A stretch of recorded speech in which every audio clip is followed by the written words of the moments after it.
कैसे दोस्तों। बहुत अच्छा लगता है कि जब आप मेरे से जुड़ते हैं, है ना। और आशा करता हूँ कि आप एजुकेशन पॉइंट में आकर के बहुत कुछ सीखते भी हैं। हॉरिजॉन्टल में जब आप देखते हैं, लाइव आते हैं हम, तो बहुत सारे मेरे श्रोतागण और मेरे भाई जो तैयारी कर रहे हैं, जो कि अपना भविष्य बनाने के लिए वो मेरे से जुड़े हुए रहते हैं। मैं आशा करता हूं कि ऐसे ही बहुत सारे मेरे दोस्त जुड़ेंगे। एजुकेशन पॉइंट में मैं सभी दोस्तों का स्वागत करता हूं जो तैयारी कर रहे हैं, चाहे वो बिहार से हो, पटना से हो, दिल्ली से हो या कहीं से भी हो। क्या मेरी आवाज़ क्लियर जा रही है सभी दोस्तों के पास? बिल्कुल क्लियर। एक बार सभी दोस्त मेरे कमेंट में बताएंगे। चलिए, हम अब आज जानेंगे किसके बारे में, सिंधु घाटी सभ्यता के बारे में, कि सिंधु घाटी सभ्यता में क्या क्या चीज़ें घटित हुई थी और कौन कौन सी चीज़ें मौजूद थी। ये सवाल जो करवाने जा रहा हूँ मैं, ये सबसे ज़्यादा आपके किसमें आता है, तो बीपीएससी में, यूपीएससी में और बिहार दरोगा में आता ही आता है। कंफर्म दोस्तों। अगर आपको इन चीज़ों की तैयारी कर रहे हैं तो थोड़ा सा इन जानकारियों को भी कलेक्ट कर लें अपने अंदर कि हाँ, सिंधु सभ्यता में ऐसी ऐसी चीज़ें मौजूद थी। कंफर्म। अगर जो दोस्त नए हैं हमारे चैनल पे, वो एक बार कमेंट और लाइक कर दें और सब्सक्राइब कर दें कि हाँ, हमारे साथ जुड़ने के लिए। तो मैं जो चीज़ें सिंधु सभ्यता के बारे में बताने वाला हूँ, इसका दूसरा नाम क्या है? हड़प्पा सभ्यता। दूसरा नाम क्या है? हड़प्पा सभ्यता। दयाराम साहनी जी के बारे में ये चीज़ें तो कुछ जानकारी आपको याद होगी, है ना। लेकिन जो महत्वपूर्ण जानकारियां हैं वो आपको याद नहीं होगी। तो मैं उन्हीं जानकारियों के साथ फिर से स्वागत करता हूं मैं सभी दोस्तों का एजुकेशन पॉइंट में। मैं एमडी नवाब सर आपको वो जानकारियां, ये हमारा चैनल और ये हमारा लोगो भी है, एजुकेशन पॉइंट 1 2 3। आप क्या कर सकते हैं, यूट्यूब पर जा करके एक बार लाइक सब्सक्राइब कर दें। जो भी भाई मेरे से जुड़े हुए हैं, है ना, एक बार जरूर कमेंट करके बताएं कि हाँ, अगर आपको वीडियो बिल्कुल क्लियर जा रही है तो सभी भाई मेरे कमेंट करके बताएं कि हाँ, वीडियो क्लियर जा रही है सभी दोस्तों के पास। चलिए, भारतीय इतिहास को जानते हैं। जो शुरुआत ही हुई थी हमारी, हड़प्पा सभ्यता से स्टार्ट करते हैं। ये बहुत ही संक्षेप में बहुत बड़ी जानकारी आपको दी जा रही है, बहुत ही संक्षेप में बहुत बड़ी जानकारी। और लास्ट वाली जो जानकारी है वो तो शायद ही आप लोगों ने चाहे 12th में पढ़ा हो या किसी में पढ़ा हो। चलिए, मैं थोड़ा बड़ा कर करके आप लोगों को इन सब चीज़ों के बारे में जानकारी देने की पूरी कोशिश करूंगा। क्या बात है, क्या बात है। थोड़ा सा मैं इस पे आऊंगा, सिंधु घाटी सभ्यता पर। इसे सिंधु घाटी सभ्यता क्यों कहा जाता है? जितने भी भाई मेरे देख रहे हैं इस वीडियो को, एक बार बताएं कि ये सिंधु घाटी सभ्यता क्यों कहा जाता है। इसका दूसरा नाम क्या है आपको पता ही है, हड़प्पा सभ्यता। लॉजिक आप बता सकते हैं कि हड़प्पा सभ्यता क्यों कहा जाता है। इसको सबसे पहले खोजा किसने था? तो याद रखिए किसने खोजा था। मैं थोड़ा सा एक पेज ऐड करूंगा। किसने खोजा था?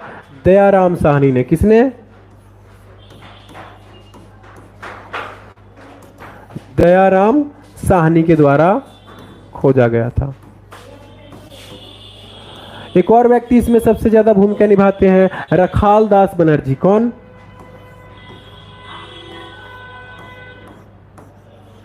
रखाल दास बनर्जी। बिल्कुल क्लियर आ रहा है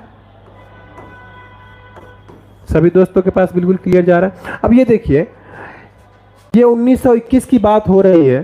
तो 1921 में तो हमारा देश क्या था? अंग्रेजों का गुलाम था। किसका? अंग्रेजों का गुलाम था, है ना। तो ये नेतृत्व किसने किया था? नेतृत्व का मतलब किसने इनको बोला था कि किसी चीज को खोजो? तो सर जॉन मार्शल ने। नेतृत्वकर्ता कौन थे, याद रखिएगा। नेतृत्वकर्ता हमारे कौन थे? नेतृत्व किया था सर जॉन मार्शल ने। किसने? सर जॉन मार्शल ने। इनके नेतृत्व में। और सबसे पहली बात आती है, अगर कोई बच्चा पूछता है कि सर जॉन मार्शल कौन था, तो आप लोग सभी को पता ही है कि सर जॉन मार्शल कौन थे। ईस्ट इंडिया कंपनी के अधिकारी थे। किसके? ईस्ट इंडिया कंपनी के अधिकारी थे। किसके? ईस्ट इंडिया कंपनी के अधिकारी थे। याद रखिएगा सही बच्चे, इसके क्या थे? ये अधिकारी थे। याद रहेगा सही भाइयों को, है ना? ईस्ट इंडिया कंपनी के ये अधिकारी थे। कंफर्म दोस्तों? खोजा कब गया था? कुछ लोग पूछते हैं कि भैया खोजा कब गया था, तो 1920-21 आप बता सकते हो, 21-22 बता सकते हो, है ना? 1921 + 22 माना जाता है, इनके द्वारा खोजा गया था। कंफर्म दोस्तों? ये याद रहेगा? चलिए बहुत खूब। अगर इस चीज को आप याद कर लिए तो बहुत अच्छा लगा। इसमें और इनकी जानकारियों के स्रोत इनके बारे में ही पता चलेगा। तो चलिए हम अभी किसके बारे में जानते हैं? सिंधु घाटी सभ्यता के बारे में थोड़ा सा जानने की कोशिश करते हैं कि क्या क्या चीजें मौजूद है। अब कमेंट सही बच्चे मेरे कर रहे हैं तो क्या बात है। चलिए थोड़ा सा और जूम करके मैं इसको दिखाता हूं, है ना? थोड़ा और जूम करता हूं मैं, और इसमें जो चीज़ें जो महत्वपूर्ण है, जो आने की 100% संभावना होती है, वो कौन सी है? बिल्कुल क्लियर दिखाई दे रहा है सभी भाइयों को? क्लियर दिखाई दे रहा है? एक बार कमेंट करके बताएं। तो देखिए, सिंधु घाटी सभ्यता का काल कब से कब तक था? 1 नंबर का सवाल, ये पूछा जाने वाला सवाल है। 2500 ईसा पूर्व से लेकर के 1750 ईसा पूर्व आप कह सकते हो, लेकिन इसमें कुछ बदलाव कर सकते हो, 1900 ईसा पूर्व भी कर सकते हो। कंफर्म दोस्तों? ये यानी कि ये विकसित सभ्यता है। विकसित सभ्यता का अर्थ ये है कि चरम सीमा पर था और बहुत अच्छा था इस समय से इस समय तक। यहाँ पे आप 2600 भी कर सकते हो, 2600, क्योंकि किसी को भी कंफर्म पता नहीं है। कंफर्म पता नहीं है कि चरम सीमा पर कब तक था हड़प्पा सभ्यता, तो ये अंदाजा लगाया जा सकता है। कंफर्म? तो सिंधु घाटी सभ्यता काल आप 2 चीजें याद रखेंगे। कंफर्म? याद रहेगा सभी दोस्तों को जो तैयारी करने वाले दोस्त हैं? चलिए पहला हेडिंग हो गया, अब दूसरी हेडिंग की बारी आती है। बिल्कुल क्लियर दिख रहा है सभी दोस्तों को? थोड़ा छोटा कर देता हूं, है ना? क्लियर दिख रहा होगा एकदम सभी दोस्तों को? हाँ बिल्कुल क्लियर दिख रहा है सभी दोस्तों को? क्या बात है। और ये चीजें जो आप नोट करते जा रहे हो अपनी कॉपी में, ये सबसे महत्वपूर्ण है ना? हड़प्पा जो टीले सर्वप्रथम उल्लेख कब से हुआ था? तो याद रखिएगा 1826 ईस्वी में हुआ था। किसके द्वारा हुआ था? तो चार्ल्स मेमन के द्वारा। ये पूछा जा सकता है कि हड़प्पा सभ्यता की जो थी उसका उल्लेख सबसे पहले किसने किया था? तो चार्ल्स मैसन ने किया था। किसने किया था? चार्ल्स मैसन ने किया था। कब किया गया था? तो 1826 में। ये क्या है? सबसे ज्यादा इंपॉर्टेंट है, इसको याद कर लीजिए। ओके। उसके द्वारा हड़प्पा संस्कृति को एक कांस्य युगीन सभ्यता भी कहते हैं। 1 नंबर का सवाल आपसे पूछा जा सकता है कि कांस्य युगीन सभ्यता किसे कहा जाता है? तो आप सीधा मार सकते हैं हड़प्पा को। कंफर्म दोस्तों? हड़प्पा सभ्यता को मार सकते हो। कंफर्म? इन लोगों को तांबे में टीन मिलाकर, यहाँ पे जो है, यहाँ पे जो थोड़ा गलत है, टीन जो धातु है, टीन मिलाकर कांसा बनाने, है ना, कांसा बनाने की विधि आती थी। यानी याद रखिएगा सबसे पहले जो औजार इस्तेमाल हुआ था वो हड़प्पा सभ्यता के द्वारा किया गया था। तो वो औजार बनाते थे किससे? कांसा से बनाते थे। किससे बनाते थे? कांसा से। ये सबसे महत्वपूर्ण सवाल है। उसके बाद में आता है कि इन लोगों ने कौन कौन सी चीज मिला करके कांसा का तैयार किया था? तो तांबा और टीन। कौन कौन सा? तांबा और टीन मिला करके कांसा तैयार किया और इससे इन्होंने औजार बनाया था। कंफर्म दोस्तों? बिल्कुल इजी लग रहा होगा आप लोगों को, है ना? इसमें कोई घबराने वाली बात नहीं है। जो भाई मेरे से जुड़े हुए हैं, मैं चाहता हूं कि बिल्कुल क्लियर होकर के समझे, और इस वीडियो में आप लोगों को समझने की बारी है। अगला हेडिंग आता है, क्या आता है देखिएगा, बिल्कुल इजी तरीके से क्लियर दिखाई दे रहा है सभी दोस्तों को। सिंधु घाटी सभ्यता की खोज हाँ राय ब्राह्मण दयाराम साहनी ने की थी, ये तो मैंने पहले बता दिया इनका नाम। ये देखिएगा ये थोड़ा सा और लग रहा होगा, राय बृहदर हाँ दयाराम साहनी ने की थी। कब किया था आपको पता ही है। इस सभ्यता के मुख्य निवासी कौन थे? अब एक नंबर का सबसे महत्वपूर्ण सवाल कि वहां पे रहने वाले कौन लोग थे, तो द्रविड़ थे। कौन थे? अगर सवाल आ सकता है आपका कि हड़प्पा सभ्यता में रहने वाले लोगों की सभ्यता में निवासी कैसे लोग थे, कौन लोग थे, तो आप कह सकते हो द्रविड़ लोग थे। टिक मारिए सीधा, द्रविड़ लोग। ये सवाल आता ही आता है।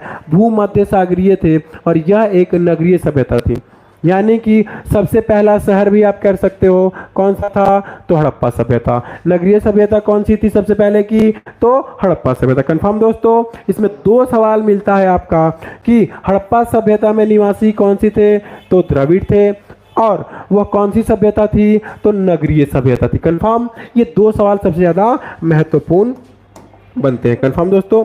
चलिए आगे जानते हैं आगे क्या क्या आपके लिए मौजूद है इसमें। अगला हेडिंग क्या कहता है?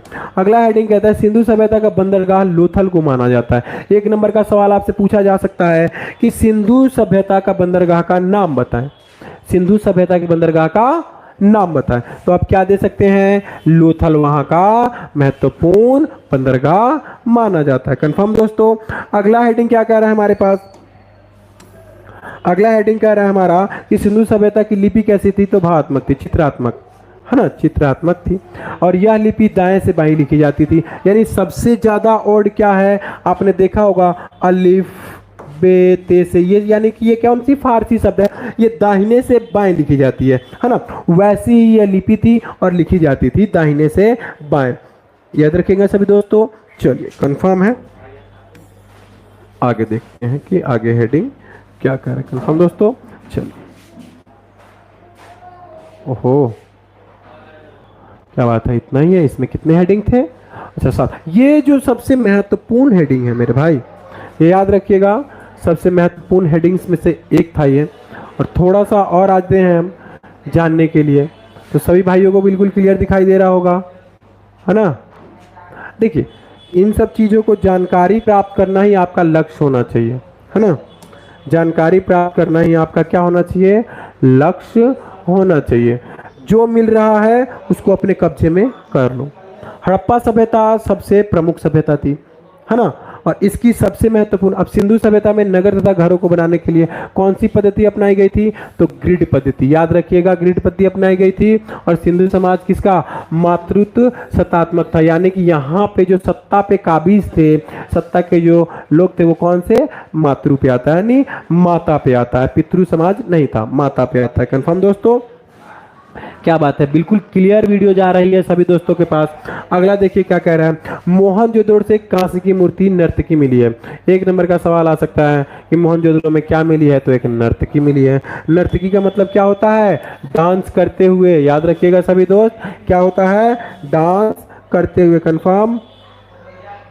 चलिए आगे देखते हैं कि आगे आप लोगों के लिए कौन सी जानकारी है। आप लोगों ने पढ़ा होगा 12th में, लेकिन ये चीज़ें शायद ही आप लोगों ने पढ़ा होगा। ये लोग ज़्यादातर मिठास के लिए, अभी देखिए हम लोग मिठास के लिए किसका प्रयोग करते हैं, चीनी का प्रयोग करते हैं। किसका प्रयोग करते हैं, चीनी का प्रयोग करते हैं। लेकिन ये लोग मिठास के लिए शहद का प्रयोग करते थे।